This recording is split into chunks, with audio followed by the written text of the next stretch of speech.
curanmor gitu ya. Nah ini kejadiannya di Lampung sana Detikers. Jadi kita mau ngobrol sama reporter Detik Sumbaksel kami, ada Mas Tommy Saputra. Selamat pagi Mas Tommy. Selamat pagi Aryo di Pagi Mas Tommy. Mas Tommy tadi, pagi. masa tadi tim kita bilang Mas Tommy udah nungguin dari tadi sampai rambutnya panjang, padahal Mas Tommy udah gondrong dari sananya ternyata. Iya emang ada-ada aja tim kita, maaf ya Mas ya. Mas Tom. Tapi Apa? Gimana? Gimana Aryo? biar Ya. rambutnya nggak tambah panjang ya Mas Tom ya. Langsung aja. Kita pengen tahu deh kronologis ceritanya tuh kayak gimana sih? Kok bisa sampai pelaku curanmor ini yang katanya ada 5 orang baku tembak sama polisi? Kok bisa sih? Boleh ceritain sedikit nggak nih? Oke, baik Aryo ini Detikers. Jadi peristiwa baku tembak antara komplotan curanmor di Bandar Lampung dengan pihak kepolisian dari Polresta Bandar Lampung ini terjadi pada Selasa malam, tepatnya pukul setengah 4 subuh ya, di pemukiman padat penduduk di salah satu rumah kos yang berada di Jalan Cengkeh, Kelurahan Gedung Meneng, Bandar Lampung. Jadi peristiwa awalnya itu 5 orang pelaku ini, komplotan ini, mencoba melakukan pencurian sepeda motor di salah satu rumah kos yang berada di lokasi.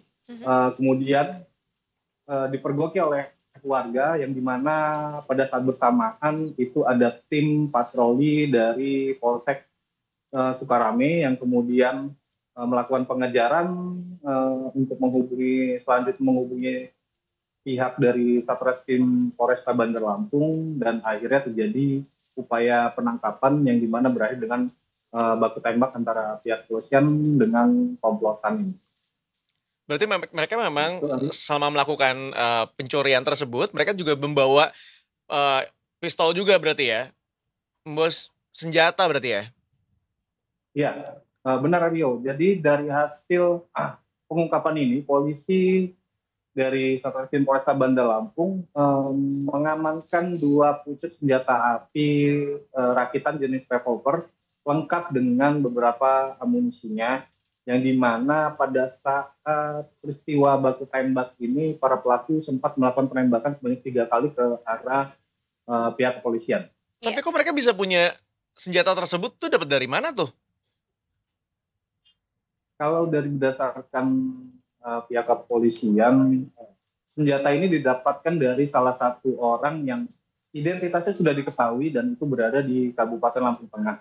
Dan memang saat ini tim gabungan baik dari Polda Lampung, Polresta Bandar Lampung beserta Polsek jajaran tengah melakukan pengejaran terhadap pemasok senjata ini yang telah diketahui identitasnya. Oke, Mas, kemudian juga ini apakah sudah dimintai keterangan gitu, apa alasan mereka membawa senjata api dari awal nih? Artinya kan memang sudah ada sesuatu yang direncanakan-kah? Apakah mungkin memang mereka sudah berniat untuk menyerang nanti siapapun yang ngegapin mereka gitu ya? Atau mungkin katanya buat dia defense atau mungkin membela diri atau seperti apa, Mas? Baik, ini dari hasil keterangan polisi memang kelompok ini tergolong komplotan yang tidak segan-segan untuk melukai korban ataupun warga maupun dari pihak kepolisian maksud saya. Jadi senjata ini memang telah disiapkan oleh otak dari komplotan ini, yang bernama Tio, yang dimana memang berdasarkan pengakuannya kemarin senjata ini disiapkan untuk mengantisipasi jika memang kegiatan mereka ataupun pencurian yang mereka lakukan ini dipergoki oleh warga, dan mereka tidak akan segan-segan untuk melakukan penembakan ataupun melakukan penganiayaan terhadap para korbannya. Nekat juga ya berarti Mas Tom ya? Iya, benar. Oke, tapi sebelumnya benar sih, benar Mas ya, namanya juga udah prepare kan mereka ya bawa senpi gitu. Tapi sebelum-sebelumnya sudah ada catatan kriminal juga nggak? Apakah sudah ada track record juga bahwa mereka sebelumnya sudah pernah tercatat melakukan hal-hal kriminal lainnya? Iya, jangan-jangan residivis lagi. Benar, mereka salah satu otak komplotan ini bernama Tio itu merupakan residivis atas kasus yang serupa dan baru 2 bulan lalu bebas dari lapas. Wah Allah. Ya ampun, masih basah tuh ya, masih ingat lantai lapas juga kayaknya. Tapi berarti Oke, baik. nggak ada ini ya, mereka sama sekali nggak ada kayak oh takut nih gitu suatu saat misalnya ketangkap lagi gitu, nggak ada jera-jeranya ibaratnya. Tapi dari baku tembak ini ada korban nggak nih? Kita takutnya maksudnya pihak polisian yang jadi korban. Baik, alhamdulillah tidak ada korban jiwa baik dari warga ataupun dari kepolisian, dan memang kemarin pada saat peristiwa baku tembak itu awalnya polisi berhasil menangkap 2 dari 5 pelaku ini, dan kemudian dilakukan pengembangan di mana sore harinya 3 orang lainnya berhasil ditangkap dan diberikan tindakan tegas terukur oleh aparat kepolisian. Pada saat proses penangkapan mereka juga melakukan perlawanan, namun tidak melakukan penembakan. Kemudian Mas untuk hukuman sendiri nih ada pasal apa yang akan menjatuhkan hukumannya kepada si para pelaku ini? Terutama tadi untuk yang residivis ya. Apakah mungkin pastinya ini akan lebih berat karena sepertinya tidak ada efek jera gitu dengan tindakan yang sudah dilakukan oleh beliau sebelumnya? Oke.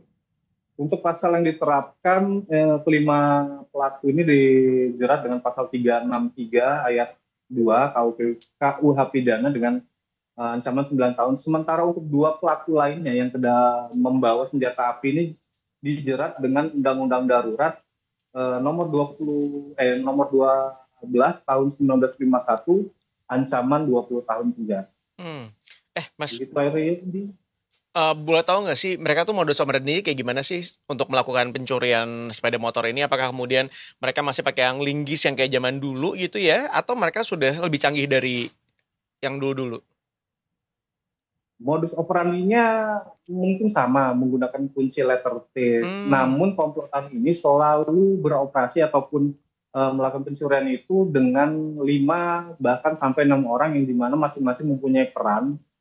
2 orang itu melakukan eksekusi, sementara 4 lainnya menjaga daerah lokasi. Dan bisa saya sampaikan juga, untuk sekali beraksi biasanya mereka mendapat target motor curian itu 3 sampai 4 kendaraan untuk sekali aksinya. Wah, luar biasa. Biasanya kalau misalnya dijual tuh berapa tuh biasa mereka dapat untungnya?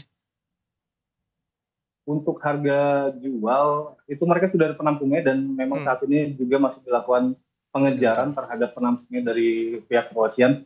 Untuk harga jual motor curian ini di kisaran harga 2,5 juta sampai dengan 5 juta tergantung kondisi ataupun tahun motor itu sendiri. Itu per motornya? Iya, benar, Argo. Berarti kalau misalnya dikaliin sekali mereka beraksi bisa 4 kali tuh 2,5 juta aja kita ngambil yang paling murah gitu ya. Bisa 10 juta tuh dalam 1 hari. Benar, dan uang hasil curian ini biasanya digunakan komplot ini yang memang rata-rata masih usia 25 sampai 29 tahun, itu digunakan untuk foya-foya ataupun konsumsi narkoba. Aduh, ya jadi cari uang haram dihabiskannya untuk hal-hal yang haram lagi. Jadi kalau gitu targetnya mereka sekali melakukan operasi pencuriannya itu 10 sampai 20 jutaan gitu ya Mas ya, dengan range tadi 2,5 sampai 5 juta. Kalau boleh tahu sekali beroperasi ini tuh maksudnya di satu titik yang sama kah? Seperti di satu tempat parkiran misalnya, atau memang satu hari jadi pindah-pindah tempat gitu Mas sampai dapat 3 sampai 4 motor misalnya? Baik, ini dari hasil keterangan para pelaku ini memang satu lokasi itu mereka targetkan untuk mencuri 3 sampai 4 motor, karena memang mereka ini komplotan ini spesialis pencurian di wilayah rumah kos. Jadi memang dari awalnya siang mereka sudah menargetkan kondisi rumah kos ini seperti apa, dan biasanya beraksi di kisaran jam 2 sampai jam 3 malam. Oke. Ya iyalah, harusnya mereka mau jadi spesialis karena kan udah S2 juga ya di dalam penjara ya, otak pencuriannya ya. Iya, oh iya. Apa? Iya bener. Kan S3 sudah. oh, udah S3 ya sekarang ya. Oh, luar biasa, pantas mereka jadi spesialis. Iya, ya. Mau gimana lagi, emang kemampuannya itu. Tapi ini sekali lagi pelajaran juga buat kita gitu ya, Detikers, bahwa kendaraan roda 2 gitu ya biasanya paling rawan sekali untuk dilakukan pencurian. Jadi mungkin kita harus lebih berhati-hati lagi, harus pengetatan lagi, pakai kunci ganda atau triple mungkin kuncinya, nggak cuma ganda doang, supaya lebih sulit untuk mereka membobol si kendaraan kita. Gitu kali ya. Itu Mas, kalian juga mungkin itu tuh bisa ditelusuri juga nanti mereka beli narkobanya di mana, apakah mungkin nanti akan membawa bongkar lebih lanjut ya untuk pengedaran narkobanya, dari mana mereka mendapatkan barangnya, mungkin nanti akan ketemu pengedarnya juga. Oke, makasih Mas Tommy ya untuk ngobrol-ngobrolnya pagi hari ini. Iya, kayaknya TWS-nya mati deh. Mas Tommy terima kasih ya. Thank you.